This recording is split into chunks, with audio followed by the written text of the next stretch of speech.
Okay, so good morning. Happy Saturday, everyone. Thanks for joining us this morning. So this is the first of the Edible Garden series.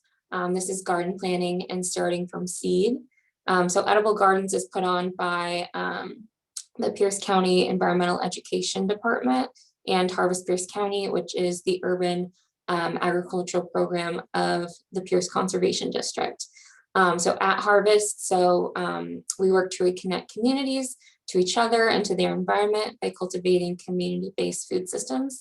And we focus on equity, connection, and education. And we work to prioritize projects that increase food sovereignty.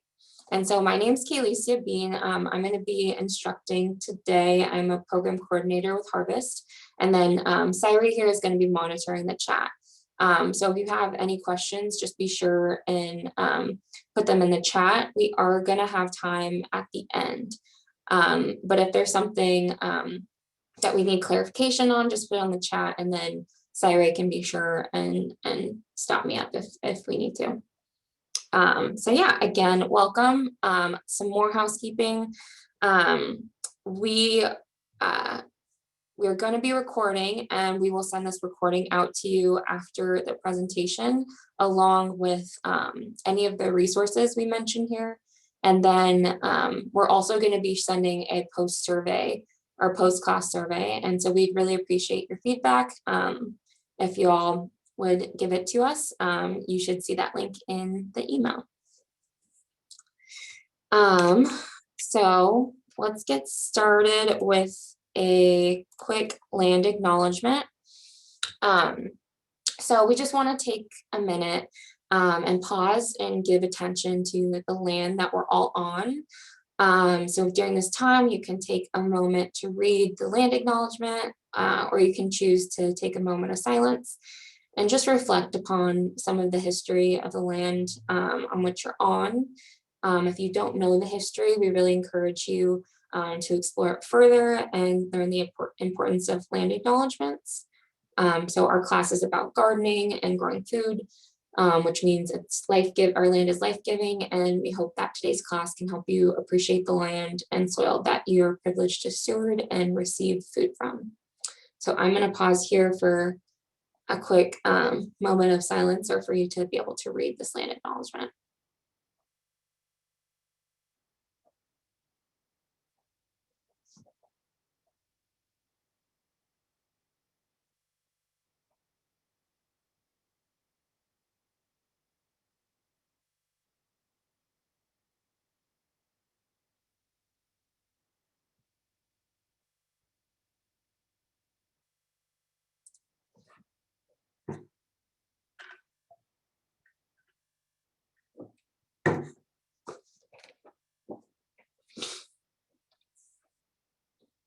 Okay. And so this is just a quick map of all the tribes in Western Washington, and we can send out this resource also at the end. So you are in the garden planting and starting from seed class, if you didn't know. This is the first of the Edible Garden series, and we're celebrating 10 years of the series. And so because of that, we have 10 classes, one of them being brand new, which is seed saving, that you can register for. That's going to be on September 24th. But we definitely encourage you to sign up for the rest of the classes as well if you haven't done so already. So this year we wanted to focus on closing the gap in our food systems and educate y'all in with Full Circle Gardening. And so Full Circle Gardening recognizes perpetual cycling of natural systems that encourage connections with the natural world. And so by teaching this Full Circle Gardening class, we just hope that you'll join us in recognizing that gardens don't just end with harvesting, and harvesting is just the beginning.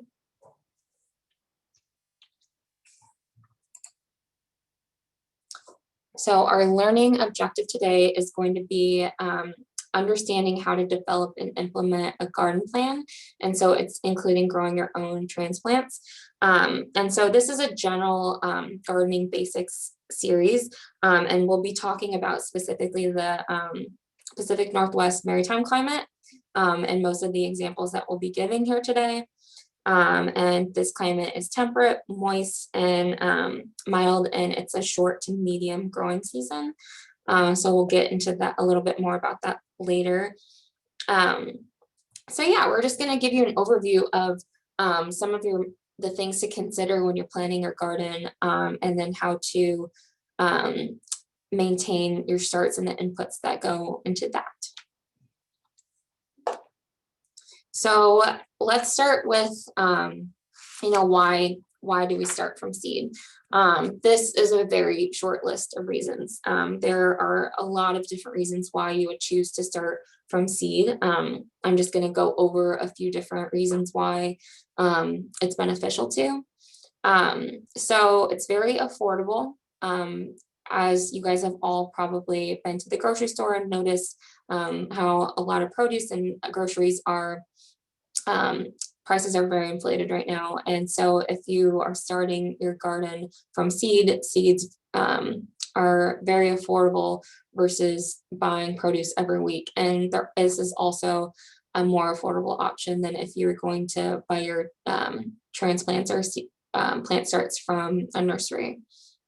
You'll also find that when starting from seed, you have a greater selection of the different types of produce, are the different types of crops that you want and that you can be growing. And so you can really, really get lost in a seed catalog.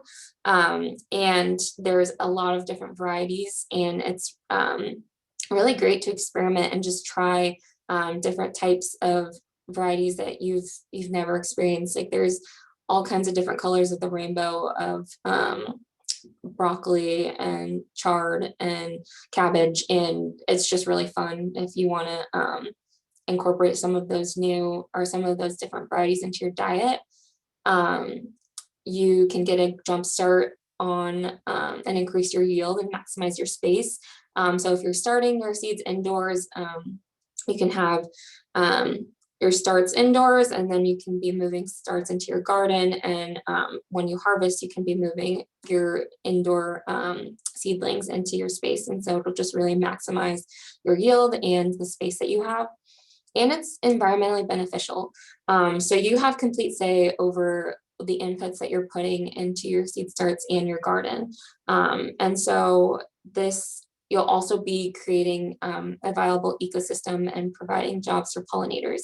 And the one huge thing why this is environmentally beneficial is because you're vastly reducing your carbon footprint. So you're not, when you buy from the grocery store, you don't think about the carbon emissions that go into even just the inputs that large farms are putting into their seed starts and groceries. You're reducing your emissions with transportation and packaging, and so it is extremely, extremely environmentally beneficial. And it's fun. It's a lot of fun to experiment.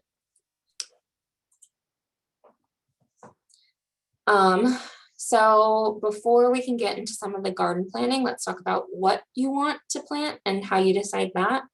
And so some motivations that you want to be thinking about are what is the reason you're growing?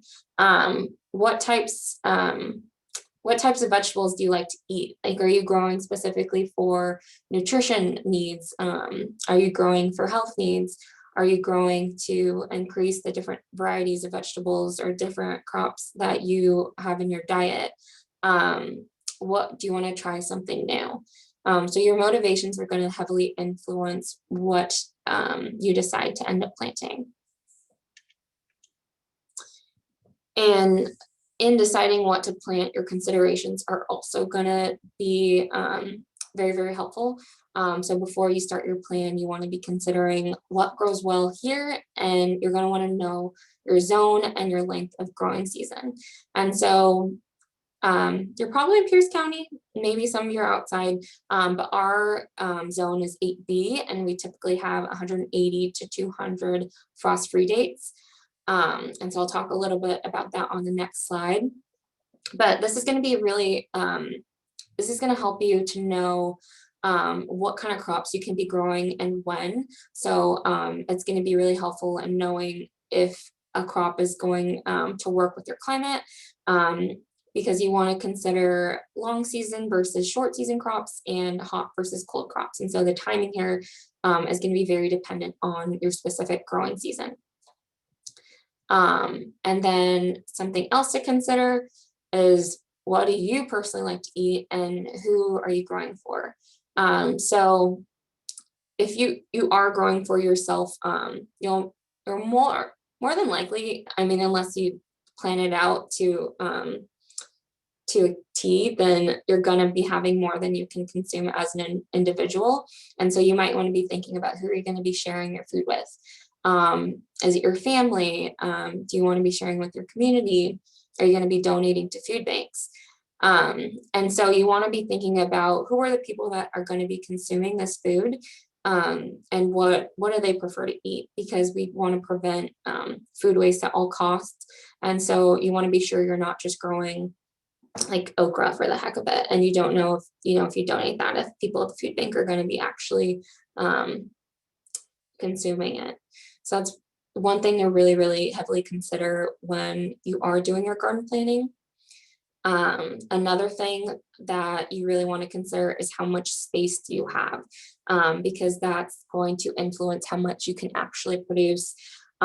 So are you doing container gardening? Do you have a backyard? Are you in a community garden? So that's something to think about, and think about how much space your crop's going to need, and how much space you're going to be thinking at a certain time. So that's another important consideration. And then another thing to think about is, how adventurous are you feeling, or how committed to gardening are you feeling? You don't want to be neglectful. So if you maybe have some vacations and you have like a very intense garden plan or heavy garden plan, you want to be making sure that your crops are getting enough water, the adequate amount of heat and light. So you want to be sure that all of these things are going to be considered, and that you're going to have the time and be able to commit to taking care of your crops throughout the entire growing season. And so these are just really important things to think about before you actually start planning. And so again, what I touched on earlier is your specific growing season. And so we are in Pierce County, zone 8B. So you can see here, we have a short to medium growing season. But this is just really generalized. And one thing you're really going to consider is, for your area code specifically, and even, for your area code specifically, what are your frost-free dates? Because that's going to depend when you can directly sow outdoors, or when you can move your transplants outdoors. And so a really good resource for this that we will follow up with, or Cyree, if you want, you can put it in the chat, is the Old Farmer's Almanac. And so this is a really, really great resource, because you can put in your zip code and it'll tell you your frost-free dates. For example, I live in Sumner, and it's telling me my last frost date is April 20th, and then first frost date of the year is October 21st. And so my growing season is going to be 183 days. And so it's really important to know that, so you can time out your crops accordingly. Another thing to think about is, what is your specific microclimate? And your microclimate is pretty much the conditions that are present in your own backyard. And so it's just your localized pocket of unique weather that's it's influenced by the terrain, it's influenced by buildings, your house, your water systems, and your microclimate includes how much sun exposure is in a certain area of your yard or in your community garden. It's going to be what your soil conditions are, slope, wind, rain, and humidity. So it's important to take inventory of your yard and to know, what are the different spots that get more rainfall, more sun exposure, more wind exposure, and whatnot. And another thing about climate, you just want to be knowledgeable about some of the changing conditions. I can predict that we're going to have a very hot, dry summer. So you want to make sure your plants are getting enough water. And so just one thing is you're really going to want to consider to monitor weather patterns and adapt for those.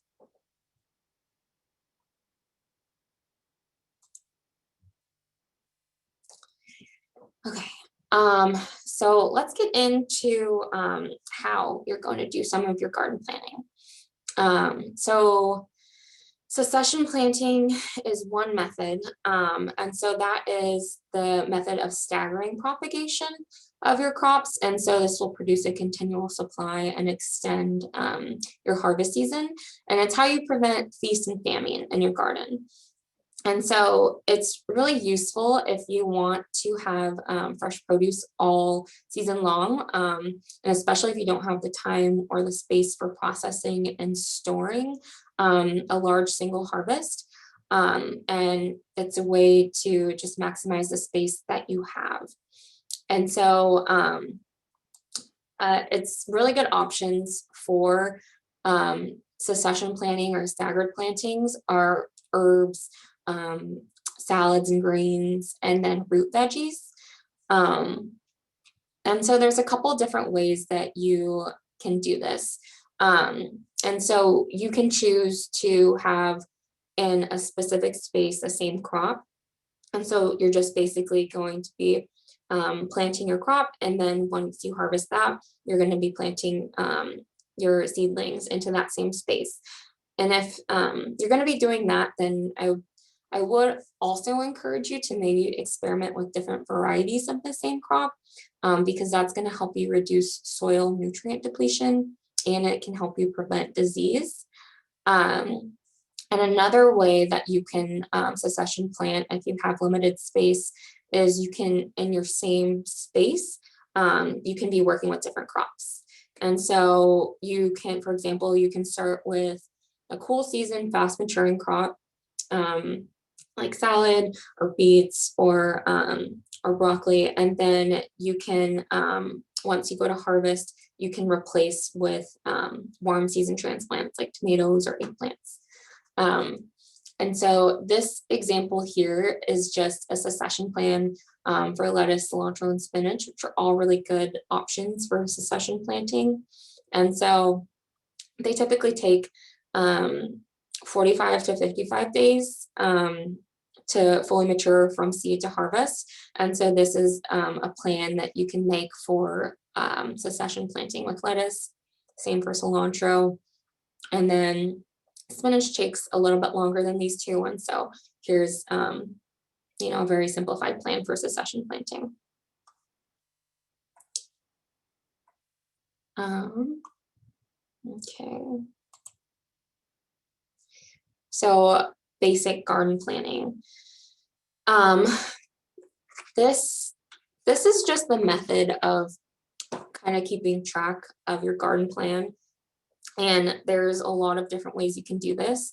I think a visual is really, really helpful, especially for beginner gardeners, because it's actually showing you your space, what's going to be going in there, and then at what specific times. And so you're going to want to be making sure you're keeping track of the days that you direct sow and transplant and days that you harvest. But a visual is very, very good for that. A lot of people use Excel spreadsheets. I like to use a calendar and just have like my duties like on specific days.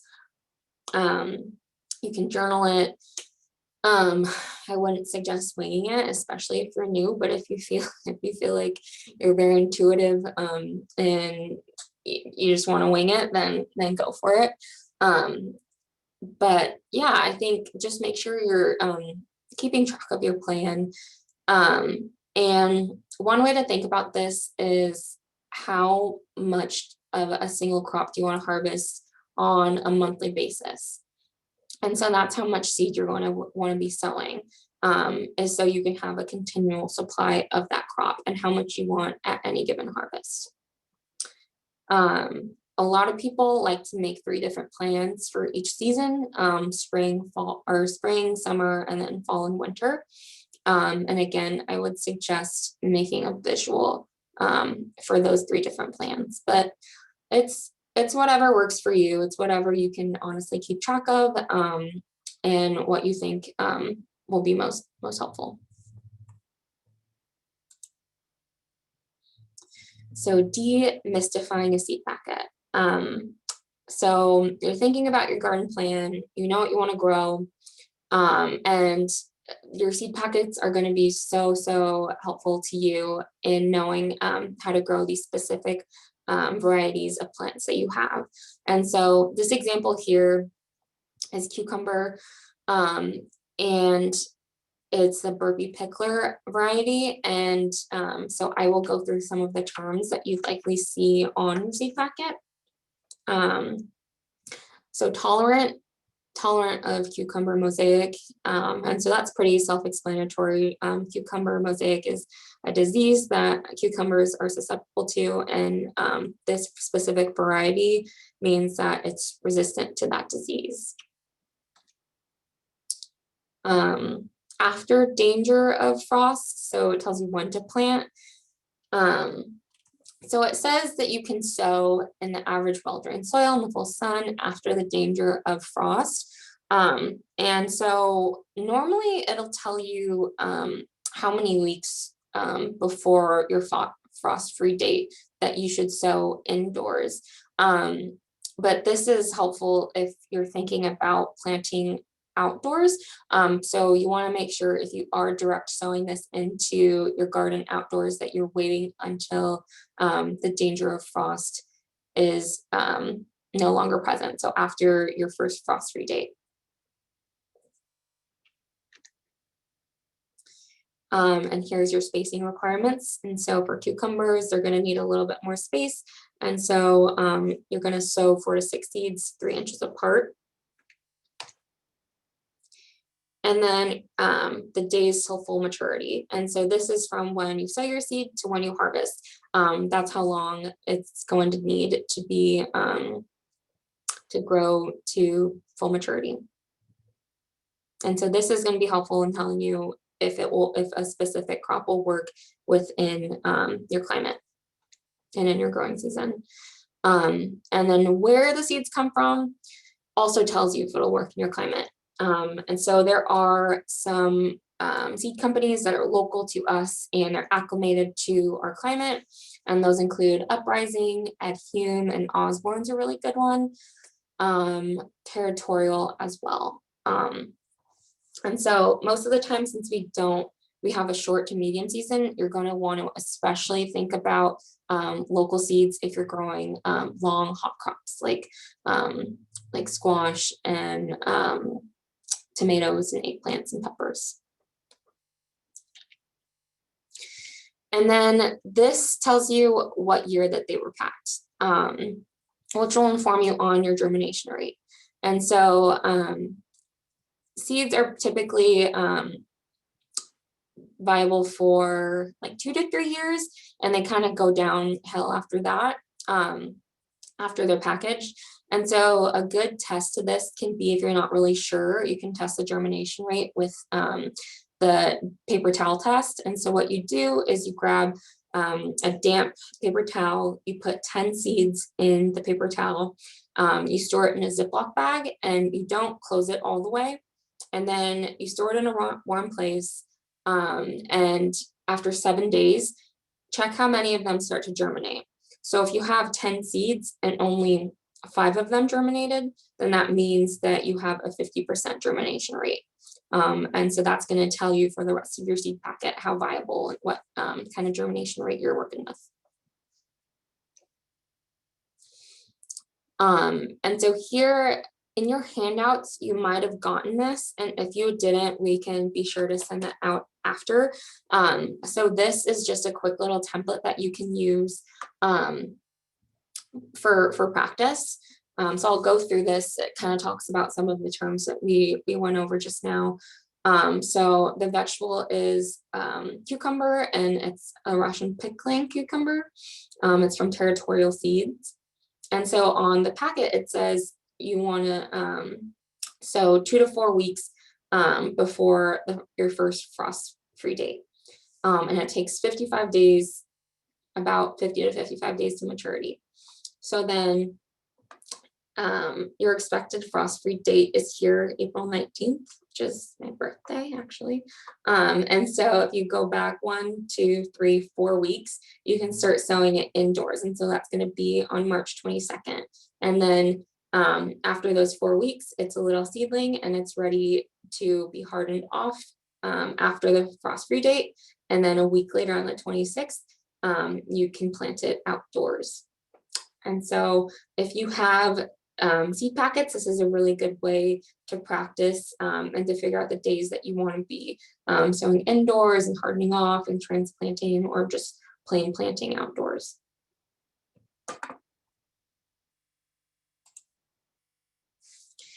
Okay, so we got through deciding what you want to plant and also how to make a basic garden planting or garden plan. And so let's get into some of the things for starting your seeds indoors.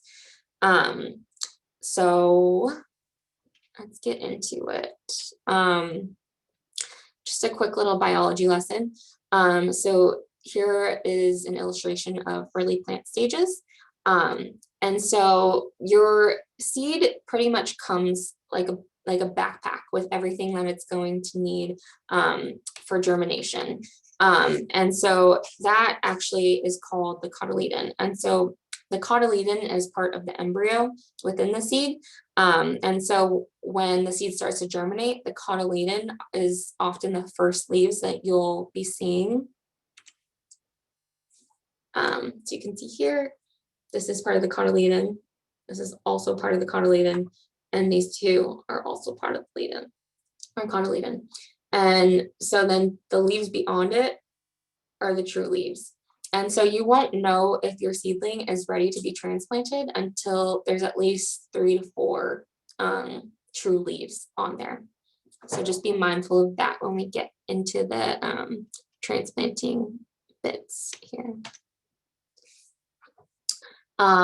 So let's talk about your inputs. So for seed starting, you're going to want to have a specific seed starting mix for your seeds. You're not going to want to be using any soil or potting soil because it's going to become too compact in there for the delicate roots and for the water and air to get through. And so you can find a good seed starting mix at a store, or you can choose to create your own. It's up to you. These are just some of the things that you'll find in the seed starting mix. And so for nutrients, you'll have your quick release, which will contain your nitrogen, phosphorus, and potassium. And this is for the immediate energy needs that the seed will need after it starts to germinate. And then there's a little bit of compost in there for the sustained needs of the seedling. And then for air, we really, really want this seed starting mix to be light and fluffy. And so that's going to make room for delicate roots, water, and air. And so perlite and vermiculite, those are just natural minerals, and they're going to be helpful for you to fluff and lighten up the seed starting mix. And so the perlite, it's a really great option, but in small doses. And then the vermiculite, it's a good option also, but you'll get a little bit less aeration and but more water retention. So it's good for crops that need lots and lots of water. And then for moisture retention, you'll see some coconut coir, black bark, or peat moss. Coconut coir is actually really cool. It can hold up to 8 times its body weight in water. So really, really good for moisture retention. I don't know why we still have this in the presentation, honestly. I should take it off peat moss, but you'll see it in some of them. It's kind of unsustainable because it depletes, like the extraction of this depletes bogs, but it is also often one thing that you'll see in a seed starting mix. Some other essential ingredients, containers. So you can get pretty crafty with these. You can use egg cartons, or up here you'll see these are like half of the soda bottles and they just put newspaper around them. You can use cell trays, and this is actually a coconut coir cell tray also. So again, helpful for that water retention. You just want to be sure that your containers are going to be the right size for your veggie starts. These are going to be fine if you're starting seeds in your cell trays, but as they get larger, if they're not ready to be transplanted outside yet, they still need time to grow indoors, then you're going to want to be moving them up in sizes. You just want to make sure that they have proper drainage so that they don't get, the roots don't rot. And then soil blocks is another option if you want to be using less plastic. And you'll often see soil blocks being used at like large producing farms or even small farms, honestly, but they're just a good way to reduce your use of plastic, and they won't, they'll help so the roots don't get bound together, and they help you if you want to produce a lot of seedlings at a time. Okay, so sowing your starts. So if possible, you want to get your soil nice and moist about 24 hours before planting. You can use your a singulation method, which is pretty popular, and this will help you to prevent like or reduce your thinning methods later. So you can get a pencil and you can wet the tip of it and then dab the seed and then put it into your little cell block. And so that's going to help. So it's going to be the only single seed that's growing in there, and it's not overcrowding or competing for nutrients. Your seeds don't really need much light for germination. But you want to make sure that they have the right amount of heat. Your cool crops, they only need to germinate at temperatures from 55 to 75 degrees Fahrenheit. Warm crops, they're going to need 65 to 75 degrees Fahrenheit.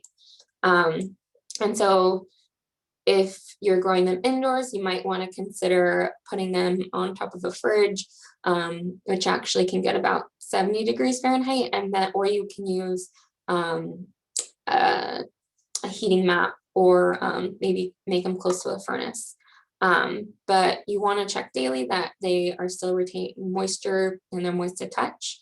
And then as soon as you see signs of life, you want to make sure that these little guys have as much light as possible.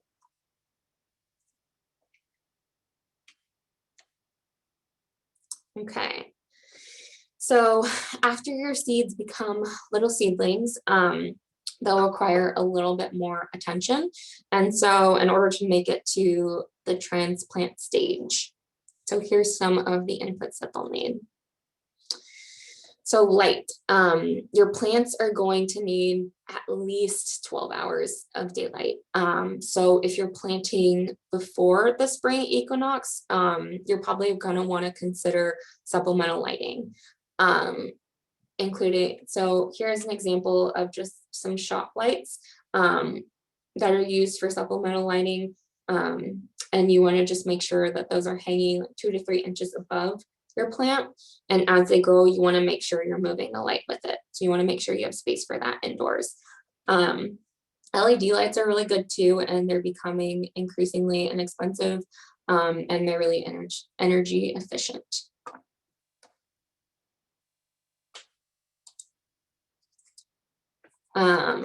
So sourcing your light, if their seedlings don't get enough light, they will become pretty leggy and weak.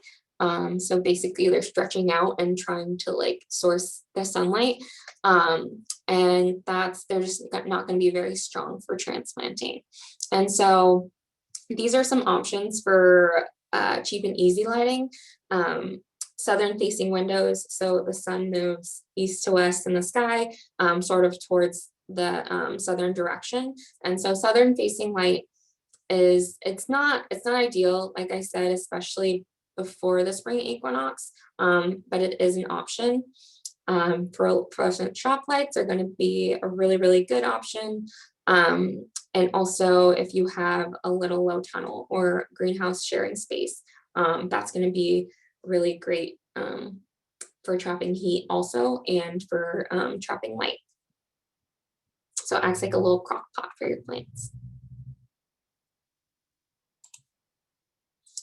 So thinning, if, for say you don't use a stimulation method and you get 2 plants growing too close together, or multiple plants growing too close together, they're not going to be happy. Overcrowding happens in pot cells.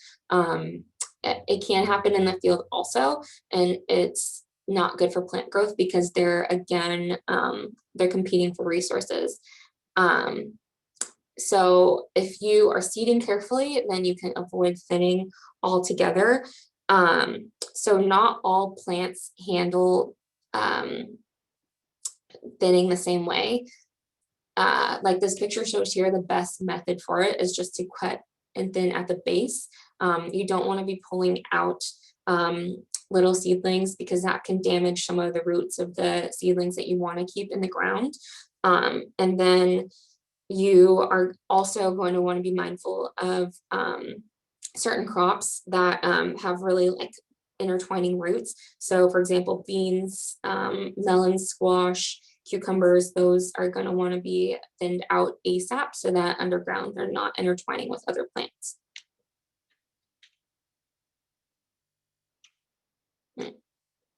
Just do it.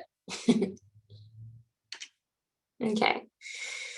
So other essential ingredients is water. Water is vital to all life. And if you get too little of water for your seedlings, they're not going to germinate correctly, or they're not going to germinate at all. And then too much, you can expose them to root rot, and they can actually drown. So your soil should always be moist to touch for your little seedlings. And you want a Goldilocks temperature, so not too hot, not too cold. And make sure it's gentle. Make sure you don't have it on like a really intense setting. If you're using a hose, a sprinkle or mist should be fine. Heat, again. So this is after your seeds have germinated. Your seedlings they're not going to need as much heat. So cool crops can go down to, they can survive in 50 to 60 degrees. And then your warm crops can survive in 60 to 70 degrees. So basically just make it work for you. You want to make sure that your plants are accessible. So if you are in a community garden, you want to make sure that it's maybe close to or on your commute to work, or it's close to your house, or close to your job, just somewhere that you're going to want to be thinking about these plants on a daily basis, because they need to be checked frequently to make sure they're happy and healthy. So just start to work it into your schedule, and making sure that you're checking on your starts and the seeds that you're germinating as much as possible. Okay, so phase 3, you made your plan, you sowed your seeds, you maintained your starts. So now it's time to transplant your seedlings. And so when you're potting up, transplants should be moved to bigger pots when their roots have just filled the space and are holding the soil together in their current pot. So you can see when the roots are kind of wound up like this, it's time to move on either outdoors or to a larger pot. So ideally, you want to select containers that are 2 to 4 inches larger around the base of the soil block. When you're picking them out, you don't want to grab your seedling by the stems. An ideal way to do this is you pick up from the bottom, turn it over, grab your soil, and then kind of massage it out. And then it'll fall out into this nice little root block here.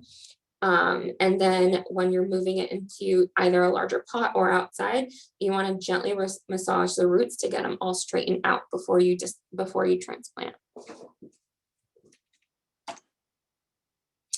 And then if you are transplanting outdoors, you're going to want to make sure that you harden your starts off.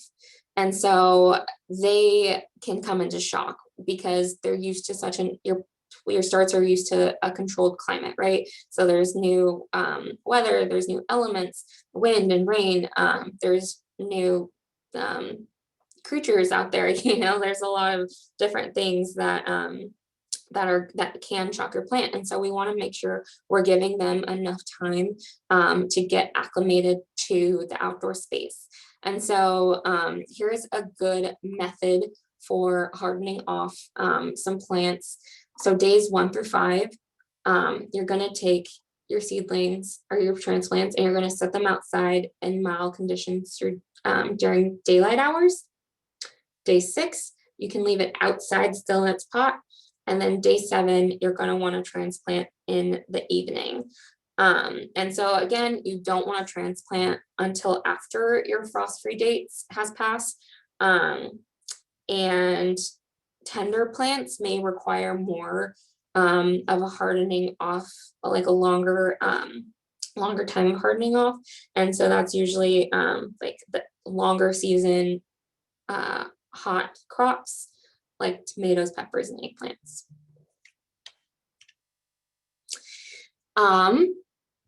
So outdoor germination. So once your frost-free day has passed, you can typically start a lot of your crops outside except for your hot crops. So like we said multiple times throughout this presentation, tomatoes, peppers, eggplants, melons, those are definitely gonna want to be started inside because they're gonna need higher temperatures to actually germinate and to make it to the transplant stage.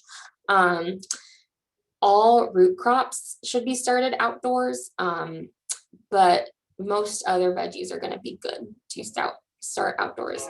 And so a lot of this will be covered in your summer garden class that happens in just a few short weeks. And they can talk about maintaining your starts outdoors. But you want to make sure that you're planting with enough sun exposure and that they're getting enough water, temperature of air and soil is right, and you know that you have the right soil in your yard.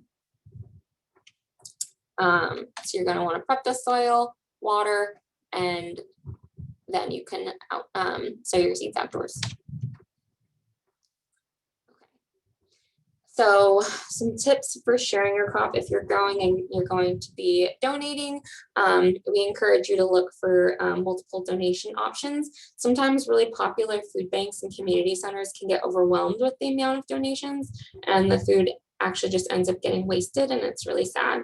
And so maybe branch out. You don't just want to drop off to your nearest one. Make sure and ask like how busy they are, if they think that this is going to make it out to community, and just be being mindful of that.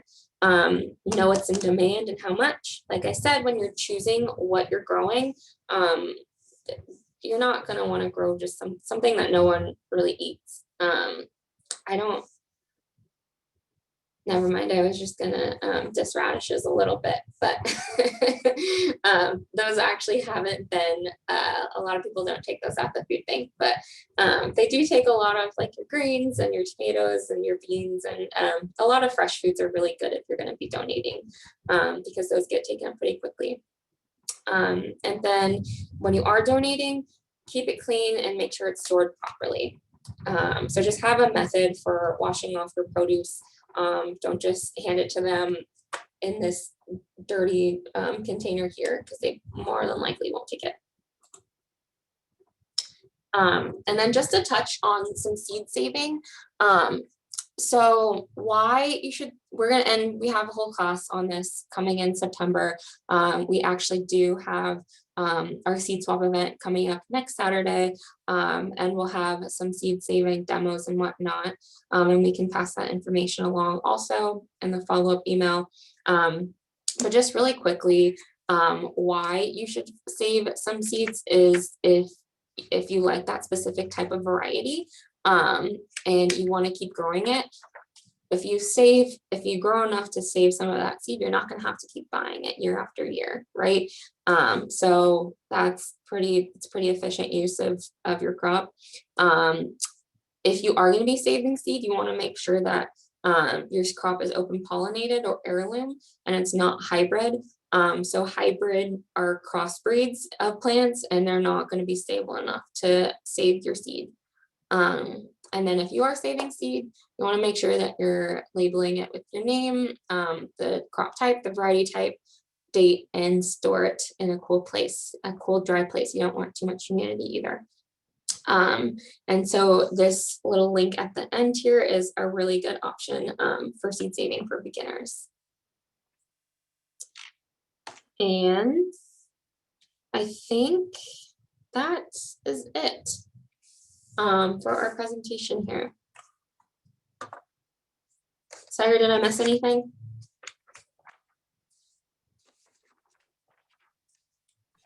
No, I think you did great. There was one question, if you want to explain a little bit more about how seed blocking works, that might be helpful for folks. We can also see if there's other questions in the chat as well. Okay. Let's see. Are you talking about the soil blocks? Yes, sorry. Soil blocks. Okay, that's okay.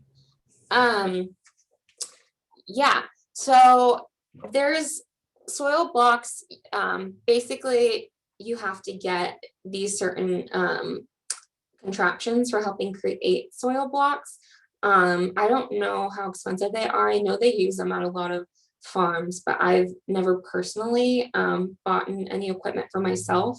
So basically what you do is you just get a tray, you fill it with your seed starting mix, you water it, and then you can use this little contraption to honestly just press down, and it'll make individual soil blocks with a nice tiny hole at the top. And so this will help it so your roots aren't really trapped in these cell blocks here. And so I don't know if you have anything else to add on soil blocks, sorry. I think the only thing I would add is, one interesting thing about seed blocks is that once the root of the seed starts coming out to the edge of the block, they'll stop growing because they're hitting sunlight, and so all those roots, they don't get kind of bunched together. They'll just stay in that one block, and then you can easily part them and put them in the soil.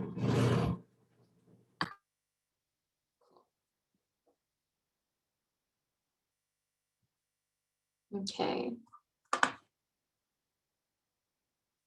Are there any other questions?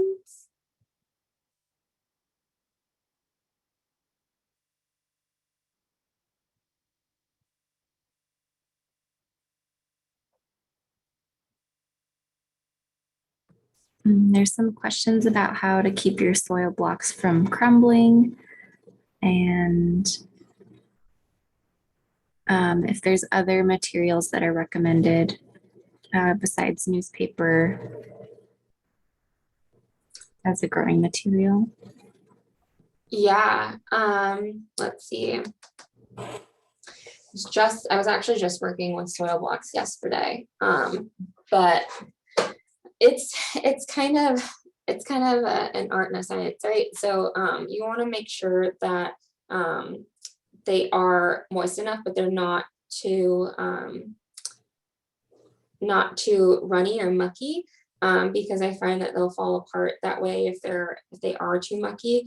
So it's kind of there's not like a right type of mixture or like ratio. I think it's just kind of you have to experiment with it, right?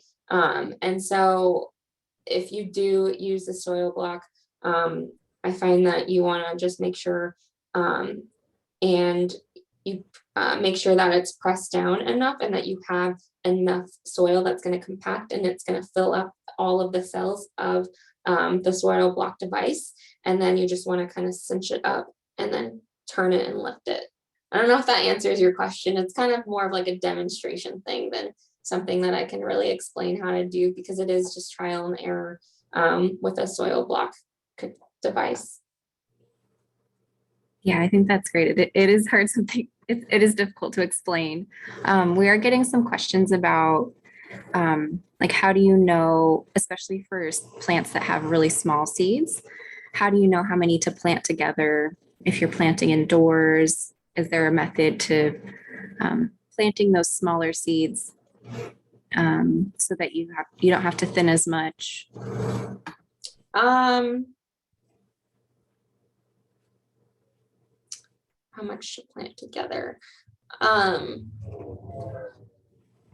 not sure I quite understand the question. I did mention in the presentation the singulation method, which is making sure, or which is with the pencil and you wet the tip of it, and then if you pick it up, literally you just dab, like you can get like a little container of seeds out and you can just dab it and then singulate it into one of these little soil blocks or one of these little cells. And that's like it's a pretty good method for making sure that you don't have multiple seeds in one little root block. And then, oh, actually, sorry, I'll wait if that, do you have anything to add to that one? Sorry.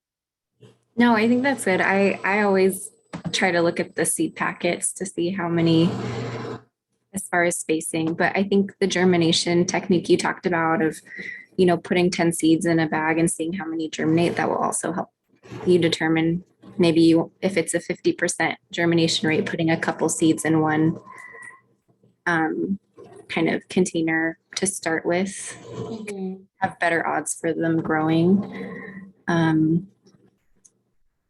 We're getting lots of questions in the chat, so I'm not sure how much time you have, Kaylesia. So we have one question. When it comes to, so there's a few questions around crowding and thinning out seedlings. One of them is, when it comes to crowding, if cucumbers are 3 inches apart, could you put other plants in the area of soil to kind of like fill the space between? And then another question is, if you're thinning out starts, do you leave the roots of the cut seedlings in the soil? Will that kind of mess up the plants? I'll address the roots first, because no, they're just kind of gonna decompose and they're gonna add nutrients to the soil. They're not gonna be like living after that, because they're not gonna be able to retain energy from the sun, and it's no longer a plant. They're just kind of like the decay roots. And so it's not gonna be harmful to the other plants that you're leaving in. And then with the cucumbers, you're typically, yeah, I think if you're trellising your cucumbers, which you probably are going to be wanting to, then yeah, you can be growing enough like very like shallow rooted vegetables like in between, or like maybe some companion plants. And I know, Saire, you're touching on companion plants in the summer class, so I don't know if you have anything to add about that. Could try. I think there was another question about what to grow well with tomatoes, and I think if you're trying to grow companion plants, you need to think about which plants are bringing more nutrients into the soil and not. And at least for tomatoes, I've heard, and it's recommended to plant things that you would normally cook with tomatoes together. So you might want to put some herbs like basil next to your tomatoes. And that also helps for harvesting and making certain dishes. Everything is in one place. And that's one way of trying to grow them together. But there's so many theories about companion planting too that we probably don't have time for today. But that's one recommendation, is if you know certain things cook well together, it's oftentimes that they will grow well together. There's someone checking in about hardening off happens after the frost-free date, right? Yeah, definitely. Yeah, so when I think in the example it was for pickling cucumbers, and so the hardening off date started at the frost-free date. So that's just when it's safe, not necessarily that it has to start like directly after the frost-free date, but that's after that date is just when it's safe to start hardening off. So, but you don't want to do it prior to that date. So yes, that's right. And then there's a question about growing in an unseeded shed greenhouse, what they should be starting to plant now. In a what? Sorry. An unseeded shed greenhouse.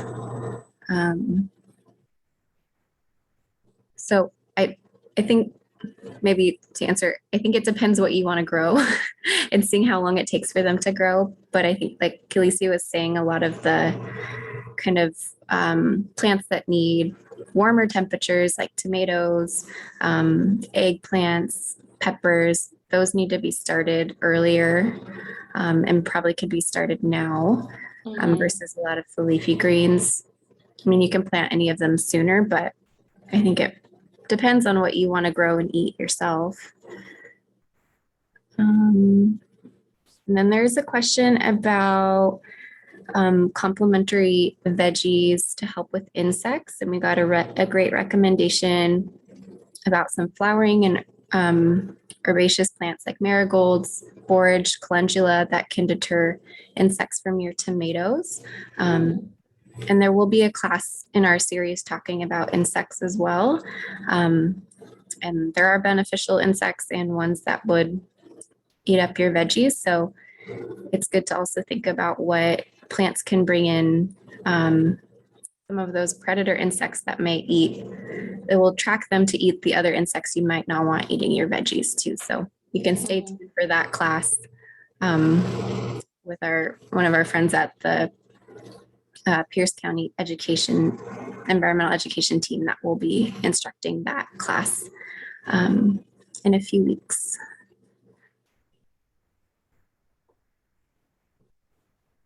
Okay, maybe should we take 2, 3 more?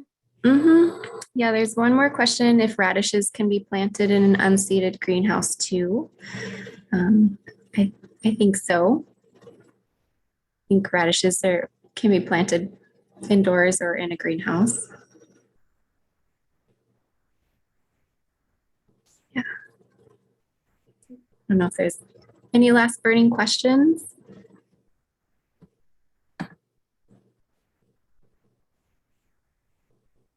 Okay, we're getting a couple more. So if your room that has your seedlings are about 70 to 74 degrees with a fan, is that okay?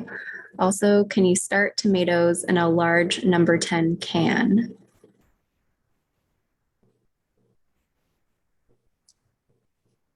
Can you repeat the first question? Sorry. Yeah, if your room that has your seedlings are in about 70 to 74 degrees with a fan, is that okay? And also, can you start tomatoes in a large number 10 can? Yeah, I think, 74 degrees is typically okay for everything pretty much to germinate. Some of your cooler crops might germinate a little bit quicker. But other than that, that's a good temperature range to have your seedlings in. And then a number 10 can, like a 10 pound can. I think number 10 is the type of plastic. Okay. And I think it's your preference to, there are folks that like to grow in plastic containers, and then there's other folks who want to grow it in the tin cans. I would say yes, just make sure they have a proper amount of drainage. That's only the thing. So you want to make sure at the bottom that you're drilling in a few different holes. And if you're using like your seed starting soil, then it's going to be light and fluffy enough so for them to move around. You just want to make sure it's going to be able to accommodate your little start and at the different growth stages. Mm-hmm. And then we received one question from someone who has chickens. What's the best way to incorporate their manure and wood chips from the coop in your garden prep? I'm wondering if that would be a good question for our composting class. That would be an excellent question for our composting class. Yeah, that is coming up. I'm not exactly sure. Let me see. It'll happen later in the year in September 10th, but I know our soils class is coming up at the end of March too. And Carrie's pretty great about different soil amendments. And so she would be able to answer a lot of your questions. And she's with the Pierce County Environmental Education Program. And we can send out her information too if you guys are interested. Mm-hmm. And Suwan left a sweet message. This class is amazing. Thank you so much for all this knowledge and the care of the teacher for sharing all of the info. Oh, well, thank you. We're so glad you guys came today.